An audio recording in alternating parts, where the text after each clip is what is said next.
6:55 y atención porque vamos a hablar acerca del Decreto Supremo 5143 sobre la digitalización, la modernización de derechos reales. Pero ¿cómo va a funcionar todo esto? Vamos a consultarle justamente al viceministro de Defensa de los Derechos del Usuario y del Consumidor, don Jorge Silva. Un placer tenerlo acá, muy buenos días. Buenos días, Vania, un saludo a todo el país. Bien, viceministro, permítame ir para toda la población. ¿Qué dispone el Decreto Supremo y por qué es tan polémico? ¿Por qué está generando cierto malestar en la oposición, principalmente en algunos asambleístas? Vamos a verlo, por favor, en este momento. Esta es la información. Decreto Supremo 5143 del 15 de abril del 2024. Crea la máxima instancia nacional de registro de derechos reales, entidad autónoma y administrada por el Consejo de la Magistratura. Seguimos revisando, atención. Crea también las herramientas del gobierno electrónico, la interoperabilidad del sistema con otras entidades públicas, simplificando y optimizando los trámites. Aquí, por ejemplo, ya se va a poder trabajar directamente o en conexión con el CEGIP y otras instancias. Seguimos viendo, la base de datos única también es creada por este Decreto Supremo. El Consejo de la Magistratura debe realizar la institucionalización de cargos del registro de derechos reales. Es parte de lo que dispone este Decreto Supremo. Viceministro, ¿qué es lo que busca este Decreto Supremo, por favor? Solucionar los problemas estructurales que actualmente atraviesa derechos reales, pero principalmente la afectación que se hace a la población. Los que nos están viendo, las personas que nos están viendo y han ido a derechos reales, indistintamente de dónde, porque yo he estado 18 meses visitando las oficinas de derechos reales de diferentes departamentos del país. Y la generalidad es la queja, ¿no? La gente que va a derechos reales pasa una vía crucis por varios aspectos. El principal, la extorsión. Sí. Si tú no tienes dinero para que te lo agilicen el trámite, es un dinero ilegal que tienes que pagar, no van a agilizar el trámite que tienes en los plazos establecidos.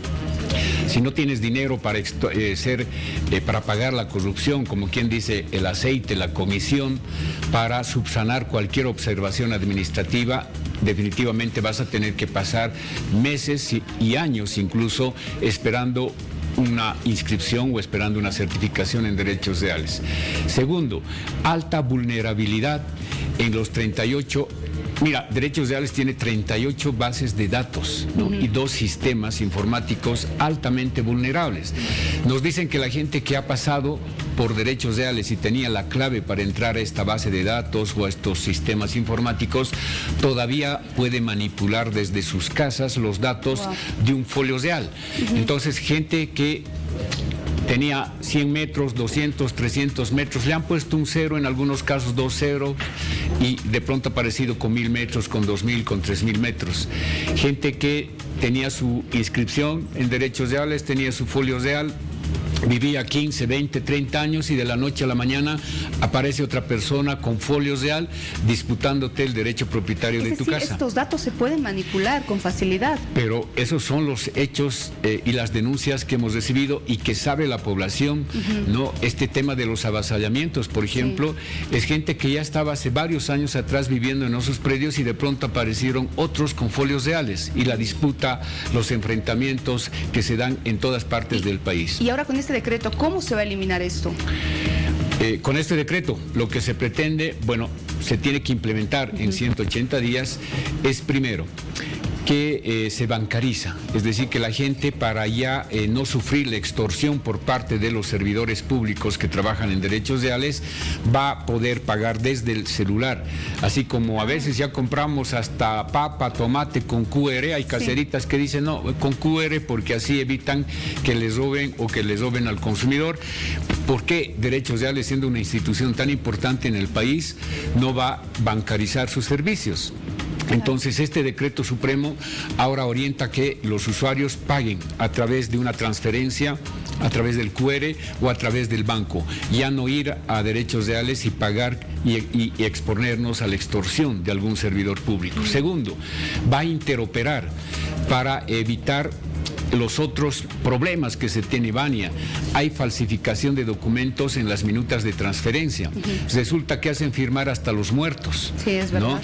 Hay gente que dice, mi abuelo ha muerto 15 años, pero ahora ha aparecido un documento de hace 2 años en la que mi abuelo había vendido esa casa.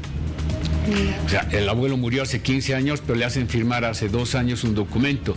Hay falsificación de carnet de identidad. Dicen ese carnet no corresponde a las personas que están en la inscripción o están en la compra y venta. Entonces ahora Derechos Reales va a poder acceder al sistema del CEGIP para averiguar si esa cédula de identidad es vigente, es legítima y corresponde a la escritura que están inscribiendo.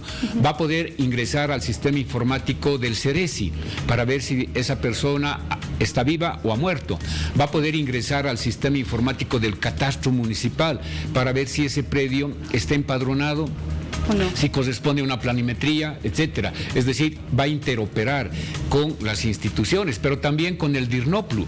Resulta, Vania, que hay varios documentos de compra y venta firmados por notario, y resulta que esa firma, ese sello, han falsificado, no es del notario, no existe ese notario.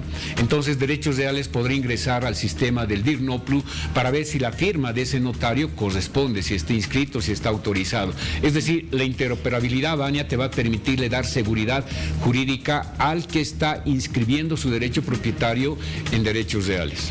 ¿Por qué hay esa susceptibilidad de dar esta información, o de que el gobierno, en este caso, o algunas instituciones del gobierno, tengan acceso a esta información? ¿Por qué se genera esa susceptibilidad? E incluso algunos asambleístas hablan de un control de la propiedad privada. Lo que sucede, Vania, yo quiero pensar en 2 ámbitos. Uno, en el ámbito de que no han leído bien el Decreto Supremo 5143 y se están dejando llevar por el TikTok, por las redes sociales, y dice que dice.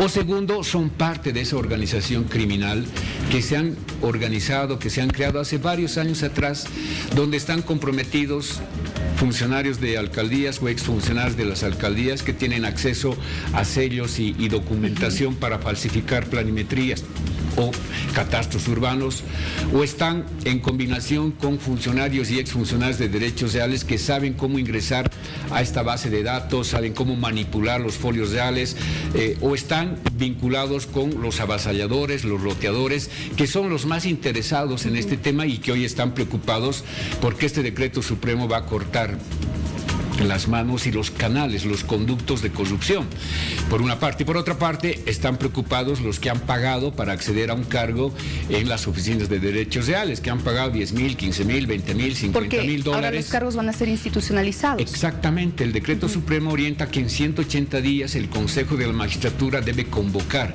a una selección para que las mejores mujeres, los mejores hombres calificados en derecho notarial, en derecho no permita a los funcionarios conocer lo que tienen que hacer, y no como ahora, el que tiene plata y tiene el contacto puede pagar y puede trabajar ahí fácilmente y luego recupera ese dinero con la extorsión.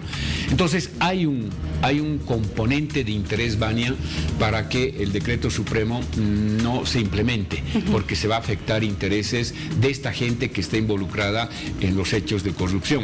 Y por otra, si hubiéramos, yo no traje lamentablemente el decreto, el artículo 4, parágrafo segundo del 5143 de este Decreto Supremo establece que la tuición de Derechos Reales va a continuar bajo el Consejo de la Magistratura, y el Consejo de la Magistratura es parte del órgano judicial. Es decir, no es cierto, Vania, que ahora el gobierno va a conocer los datos, las cuántas casas tienen.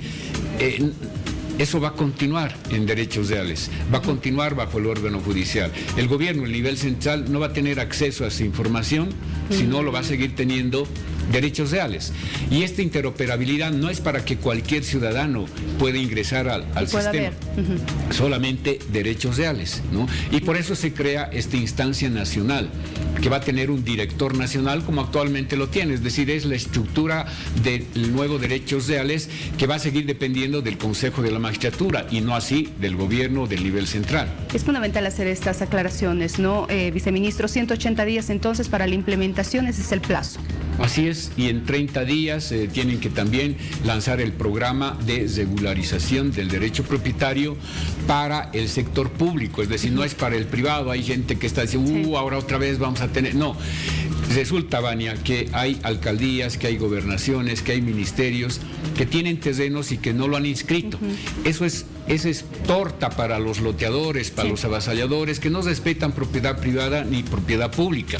Entonces, en estos 30 días se tiene que lanzar ese programa de regularización para que todo el sector público pueda regularizar su derecho propietario y evitar que sea objeto de loteamientos. Cierro con esto nada más una consulta a la población. Con la implementación del decreto, ¿se van a reducir los tiempos en los trámites? Definitivamente, no solamente la extorsión vamos a eliminar, sino también vamos a hacer respetar los tiempos. Si te dicen que es en 20 días, tiene que ser en 20 días. Bien, viceministro, gracias por hablarnos de este tema. Vamos a estar pendientes a la implementación del decreto supremo.